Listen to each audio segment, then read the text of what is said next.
I'm Brandon Amoroso, and this is the D2Z podcast, building and growing your business from a Gen Z perspective.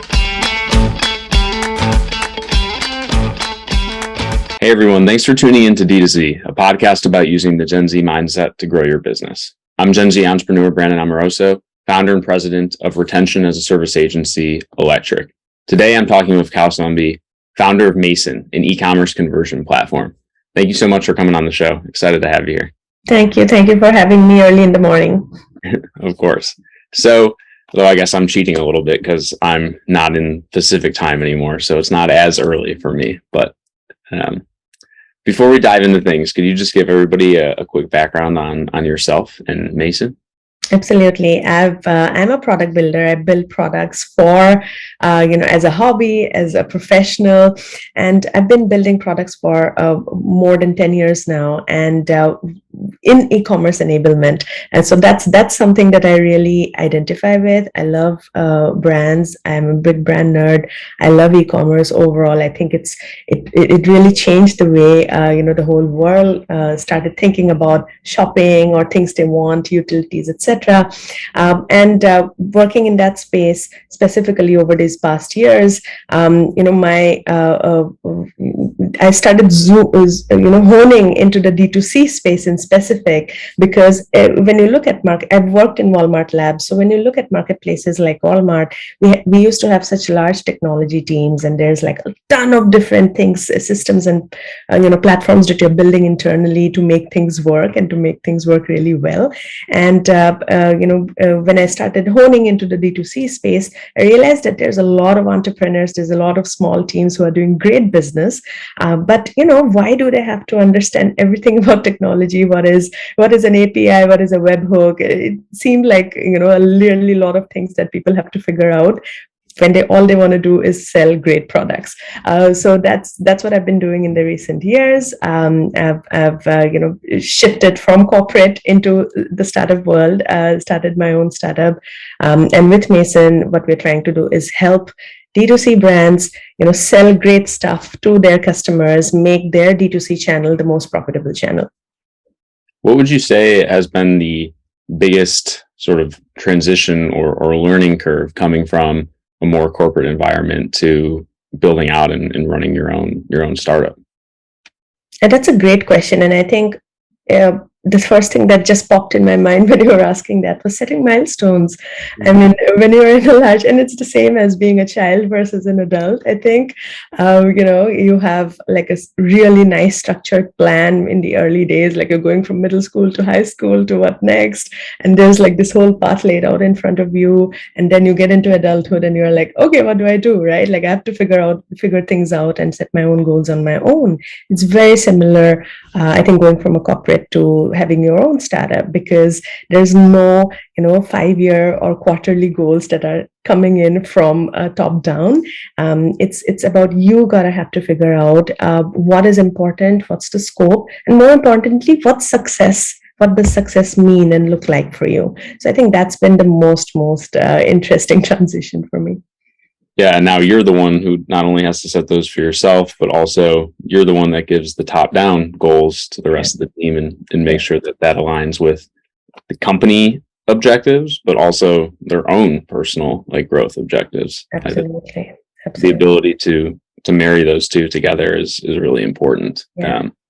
And then we're VC funded, so there's also that added now responsibility of what is the goals and outcomes that these partners who put in money and who believe in you have, also what are their goals, right? So aligning, and your customers too, of course, there's that so aligning all of these, our goals, the company's goals, what's good for the team, individuals, VCs, partners and customers. So yeah, it's a lot.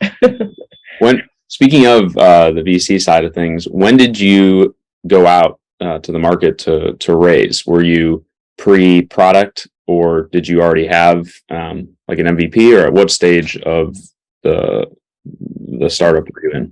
Yeah, that's a great question too, because it really changes based on who you're talking to.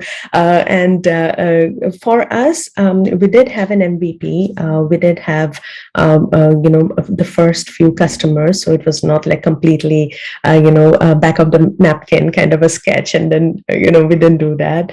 And over these last 2 years, we've raised staggered seed. So we raised a bit of seed, and then, as we saw more traction, we kind of added on to the round, right?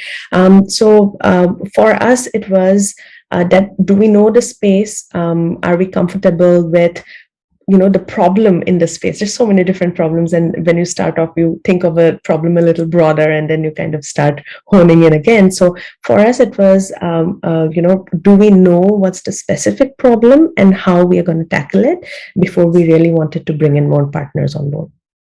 Were there any like areas that you tested into, or ideas or concepts that you thought might be something, but then you ended up pulling back from and refocusing your attention on what Mason currently is? Absolutely. I think that's a part of anybody's, journey as a founder, that you kind of have a bunch of different ideas and you want to do a little bit of everything initially, and then you realize, no, let's go sharp, right? My co-founder is a second-time founder. He, exited his previous startup to the Walmart group in India. So he, had a bit more experience around it, and he was really able to pull me and the team and focus on, hey, let's continue to keep narrowing down and figure out what we need to do, right? So there were a ton of great ideas. Specifically, I think D2C is broad. There are so many different things that you can really help. How do you increase traffic? How do you increase CLV? How do you increase AOV? I mean, there's like across, right? How to increase NPS. I mean, you can literally get into any of these, and there's like a wealth of things that you can do. But for us, initially, it was about growth in general. So it's like, how do we help brands grow? But as we started working in the space, we started discarding everything that did not impact the growth in your D2C channel, because we felt like, or rather, it's also backed by data, that, your D2C channel can be your most profitable channel. It's your direct, you have your first party connection with the customers. You can get a lot of repeats. As a D2C brand, that's your USP, that you're direct to consumer. So how do we help, make the D2C channel the most profitable channel? It definitely helped when we started speaking to a bunch of teams over time, and we realized that any average D2C brand is like converting at a 1.5%, and then we're like, no, that's really low. So it helped us hone down even sharper, that hey, like, there's definitely a gap here. Everybody knows they want to make D2C work, but it looks like there's not much that's happening there. So yeah. And I'm sure as you onboard more and more brands, you have a data set that you can leverage to provide benchmarks and help people understand how they compare with the rest of the industry, because they also need to do their own goal setting. And it's really hard to assess whether or not something's good if you don't have a baseline or anything to compare it off of. Very, very important. You nailed it. Yeah, that's definitely one important thing on our roadmap. Even though we're not a product company, it is something that we've been getting into, especially myself on the side. But even that considered, on the agency side, we did the same sort of, we're going to do everything approach when we first started, and then almost thought about like, how do we productize our offering? And that's how we ended up really narrowing in on just retention as a service, because there's so many benefits to going deep in one area. It's an easier sales pitch. It's almost impossible to be an expert in everything. I would say it is impossible to be an expert in everything. And it just made things so much simpler, and very, very much so advantageous in terms of helping us with our growth over the last year and a half. Totally identify with what you just said. Yeah. So could you just give a brief overview of the various products that Mason offers? Yep, sure. I think at a broad level, if I want to just step back and, we kind of touched upon it. The problem that we, are tackling is that CAC is shooting through the roof. It's so expensive. Everybody's fighting for the same audience. So of course, it's expensive to get to that audience now. With privacy and cookieless, of course, it's going to get more and more expensive and more difficult to reach out to customers purely through paid, right? And so what's happening is that if you are driving any amount of traffic to your store, to your own channel, it's super important to make sure that you're not leaking all of that out. How do you really maximize the traffic, the users, the shoppers who are landing on your owned channels, your website, your app, your mobile, whatever that is, right? And for us, that's literally the problem, that once people land, so we don't help with acquisition of customers, but once people land on your app, how do you deliver the most fresh, engaging, and relevant, content and relevant offers and relevant discounts and relevant product listings to your customers so that they are excited and they continue to go down the funnel and eventually, hopefully, buy. Right. So the spot, the place where we exist is, in a way, if you look at your web store, it will be from your homepage to your checkout, right? That's the area that we exist in. And in that, what we help in is with data-backed merchandising. So, of course, e-commerce merchandising is super important. We all know that you got to make all your product listings not just look good, but relevant too. If you are in, beauty, you got to make sure that you have everything, more information about the ingredients, about, the origin of your products, about how to use it, what does it pair with, right? So a lot of these things are part of merchandising, but how do you make it data back? What's working for which cohort of customers? If it's new users, maybe they want to know more about, social proof and more about the ingredients and your, product philosophy. Whereas if it's a recurring customer, maybe you want to showcase more bundling because now you want to, help them buy better, right? So these kind of data-backed decisions, which is we call data-backed merchandising, is one thing that we help with. We have a couple of product lines around that. The second thing that we help with is with relevant, engaging sales and promotions. I mean, we all love a good deal, and with BFCM coming up, I mean, that's literally how everybody's going to be shopping now. How do you know what kind of sales to run for your specific industry, your category? Help you experiment and discover different kinds of sale constructs, right? There's a standard flat 50% off or whatever that we all run, but there's so much more, adding freebies, doing BOGOs, buy one get one. I mean, there's a lot of different flash sales, lightning sales, a lot of constructs that you can explore. With sales and promotions, how do we help teams utilize our product line to actually quickly do a lot of experiment with different kinds of sales and promotion and see what works for them. We also have recommendations based on your industry and the kind of products you sell. Mode Magic, in fact, the app on Shopify, that's completely integrated into Shopify, and it's you can find it on the Shopify App Store. That's one of our products in which you have a lot of these different sales playbooks. And the good things that they're automated, so you don't have to constantly operate the entire sale during those 3 days or 7 days. So that's the second kind of products and features that we have. And the third is personalization. I mean, in the end of the day, all of that has to make sense to the kind of customer you are or I am, right? And if I'm a new customer, if I'm a recurring customer, if I'm a value seeker or someone who really cares about the ingredients, the origins, what value the products add to me versus what price I can buy it on. So depending on all of that, you definitely want to ensure that there's good personalization across the board. So that's the third kind of products that we have. Yeah, the discounting thing is interesting for multiple reasons, but I found one of my favorite wines was in stock on a Shopify store, and I found it about a week ago, and I got the welcome pop-up, and then they gave me the discount code welcome5. Yeah. Okay, well, they're not using automatically generated discount codes. Let's see how far we can push this welcome offer. So I put in welcome 10, that worked. I put in welcome 15, that also worked. and I put in welcome 20. That's where it stopped, unfortunately. I was hoping that I could really get something stellar there. But I just found that mildly amusing because with all the technology available to you today, like the uniquely generated discount codes are very important, especially when it comes to like the couponing sites and whatnot.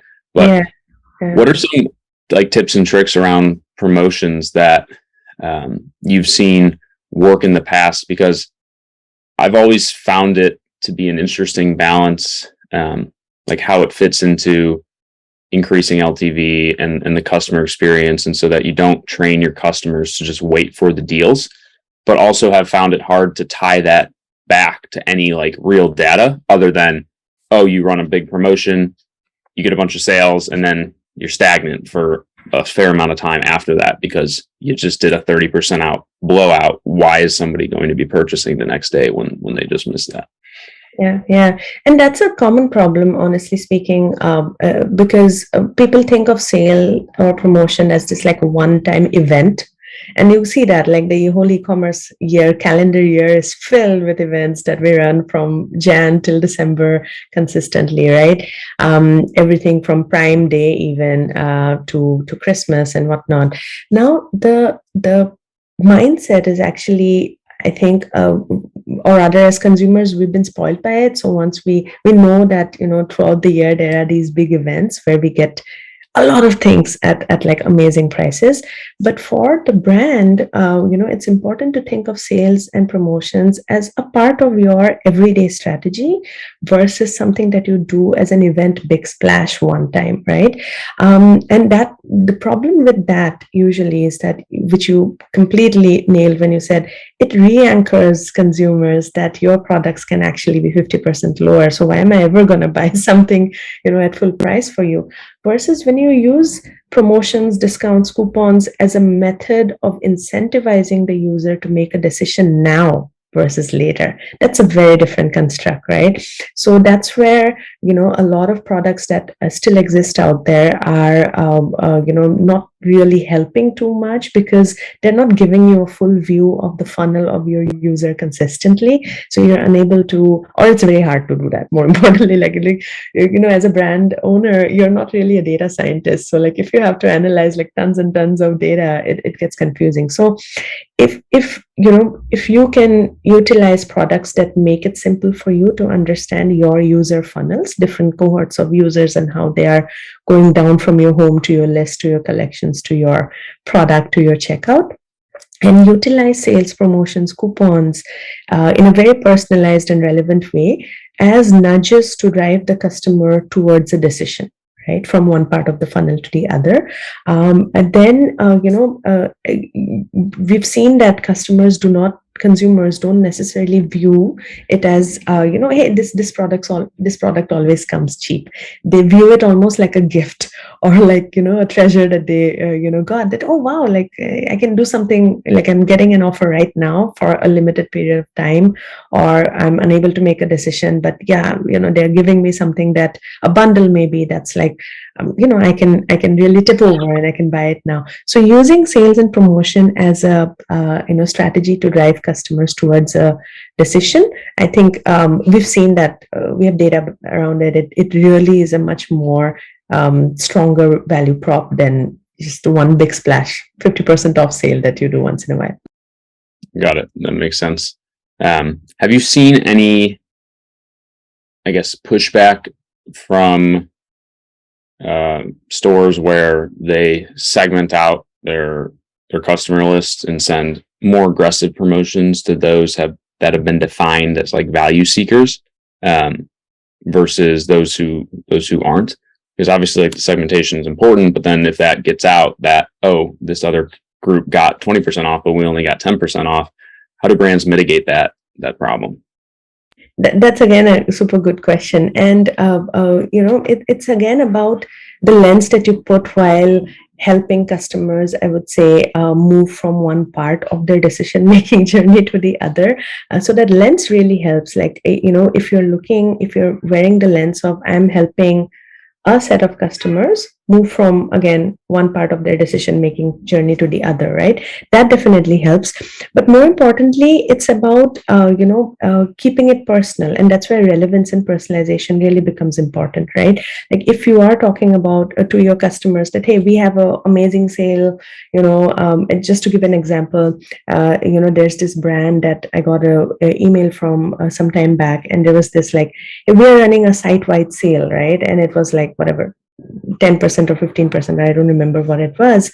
And I remember me and that day, on their social channel, they actually mentioned that we have a site-wide sale of 35% off on all products over this weekend. And I remember that I got a 15% coupon in my email versus what I see on their site. And these kind of generic conversations that you have with your customers, which are like, we have site-wide sales, and then you are sort of pushing different numbers to each cohort. That's not personalization. That's just you being sneaky and trying to see which number works, right?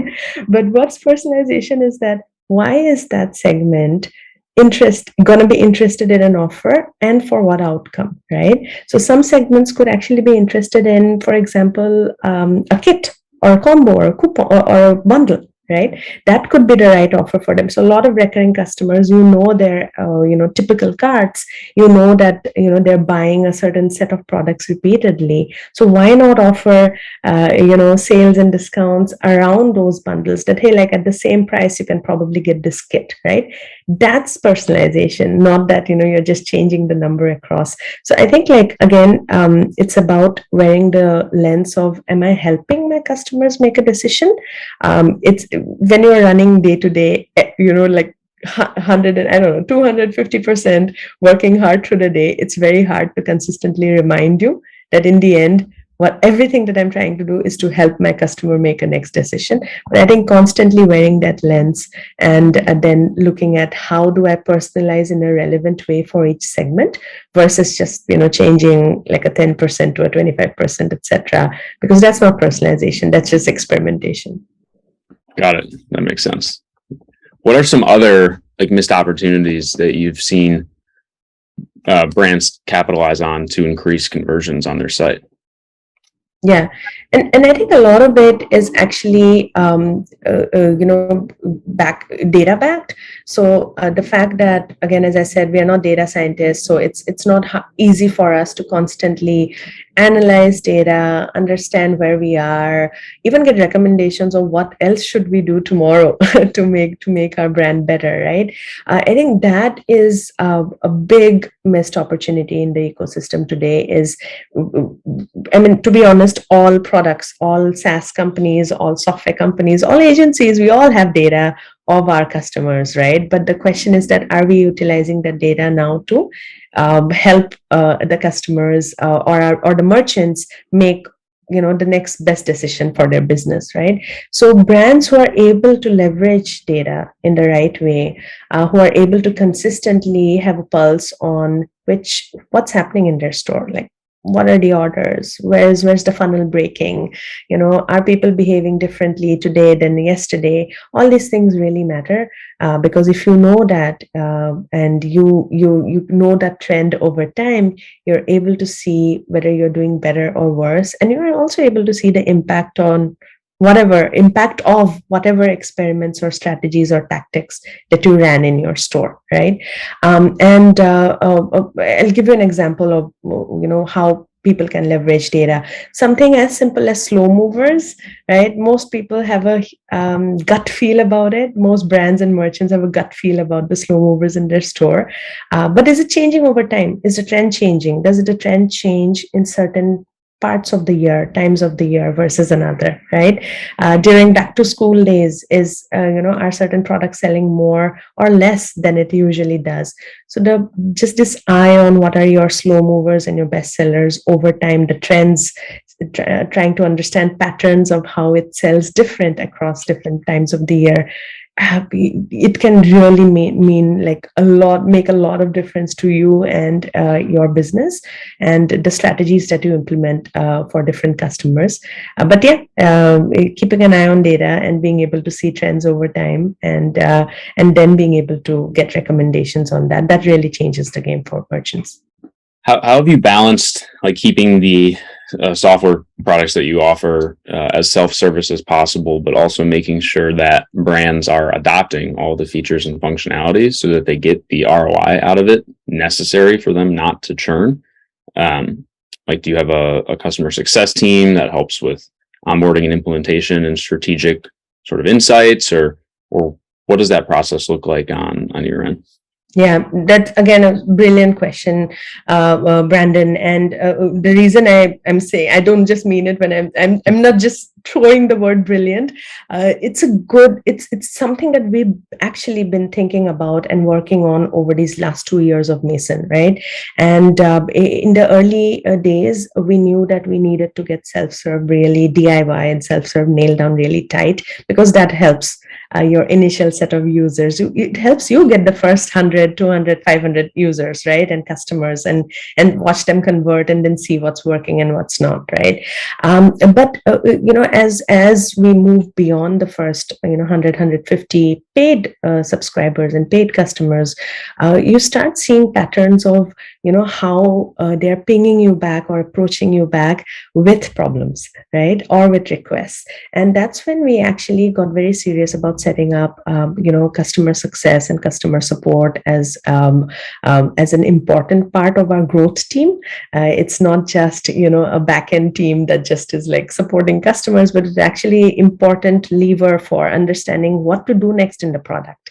How to better, which part of what new features to do. Like, we do merchandising, sales, promotions, and personalization, but within those, what are these different relevant problems that merchants are facing today? So we started with a support unit, and then kind of upgraded it to a customer success. And the difference between support and success is that initially support's just like reactive, they're just helping with whatever questions you get. But as the team moved to being more success oriented, they started becoming proactive, and that's where a lot of our learnings on how do we watch data, how do we look at how merchants are successful or not, and then be able to provide the right solutions to them. So yes, it moved to if teams need help with setup, any kind of implementation, we're super DIY. But in case you do need, there's like a very prominent way for them to reach back to the customer success team, get into demos, get into calls, help them set up. Now we are moving to the next phase, which is like, how do we help them not just use the product and get some ROI out of it, but actually get better as a business, right? That's the most important thing that we want to help with now. And there we are also now starting to bring in partners, CRO experts, web developers, etc. We're starting it's very early days, but a small ecosystem of partners, because when a customer loves Mason or Mode Magic or any of the products that they use, when they love Team Mason, they love the product, they start trusting you, and then they ask you about, this is my problem today, right? And if you're saying, I don't know how to help you, like, go figure it out on your own, you're literally just like, the whole core of we want to help our customers goes away. So bringing in these partners where we're able to point them to the right, email marketing retention experts, pointing them to the right, CRO experts, pointing them to the right web developers, what they need at that moment to succeed. Yeah, that makes sense, because they look at you as sort of a knowledge resource and an industry advisor. And that's where we've seen most of the growth as in our agency, is through those partner relationships and being able to be that trusted source of like software recommendations as well. Like, hey, you should be looking at this platform if you need to improve your retention marketing, or you should be looking at this platform if you have CRO needs. Even if we don't offer it as a service, it's still passing it along, even referring to other agencies or other third-party consultants if it falls out of our purview of what we do. It's a win-win for both sides, and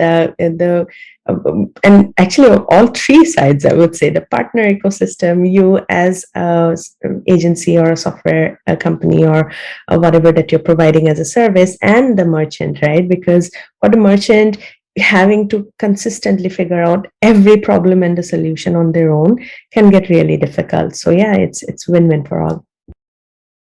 So I have one final question for you regarding sort of the growth of your business, because you've obviously scaled pretty quickly. So what are some of the tips or tricks that you could offer around how you were able to do that? How did you like build out your founding team? What were some of the key things they were looking for as you built out this culture relatively quickly, and I'm assuming remotely as well?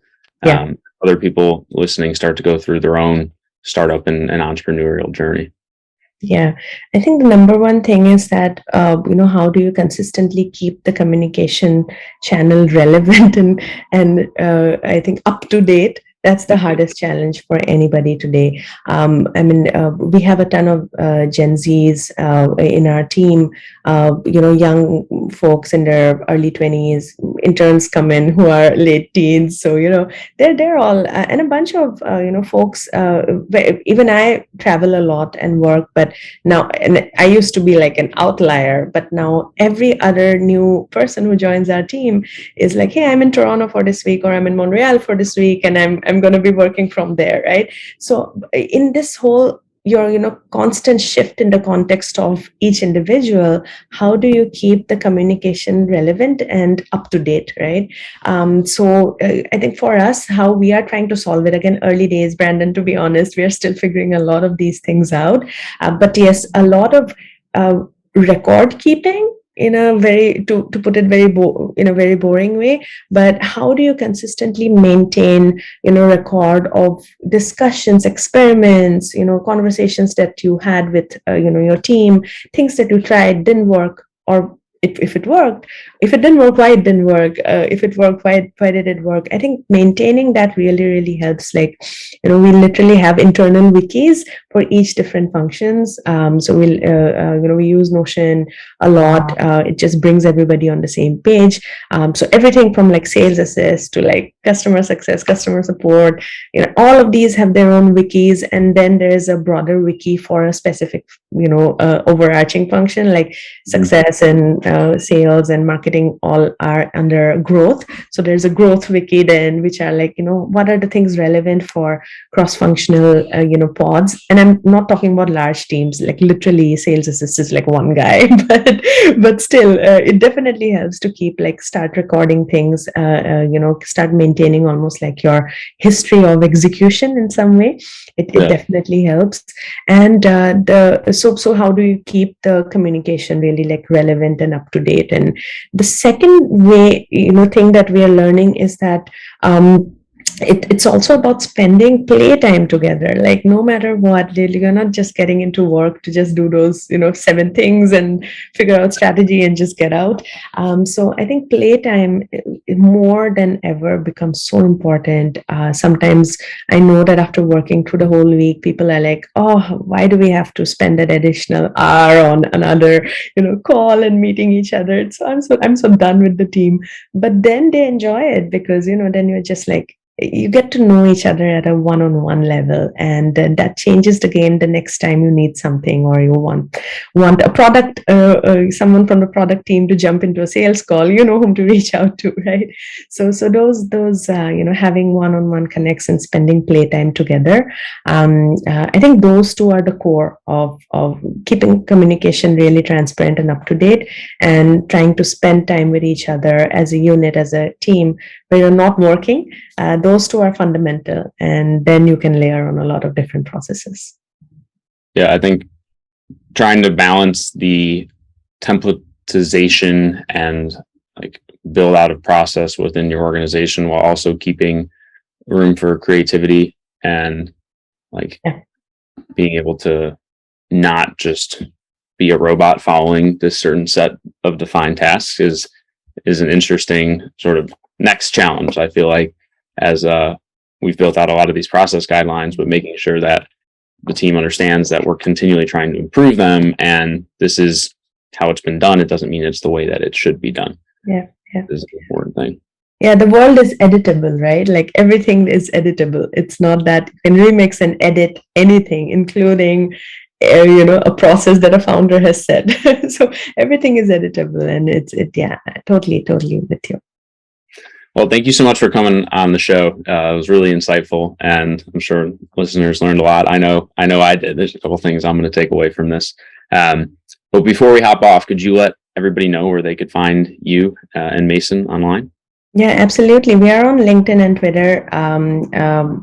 Just I'm Kausambi Manjita or Kaus. You can find me on LinkedIn, and the team's Mason. And you can find us on Twitter, or just drop in on our website. It's getmason.io, getmason.io. And yeah, you can reach out to anyone of me or the team, and we are always excited and happy to help you out. Awesome. Well, as always, this is Brandon Amoroso. You can find me at brandonamoroso.com or electricmarketing.com. Thank you, everybody, for listening, and we'll see you next time.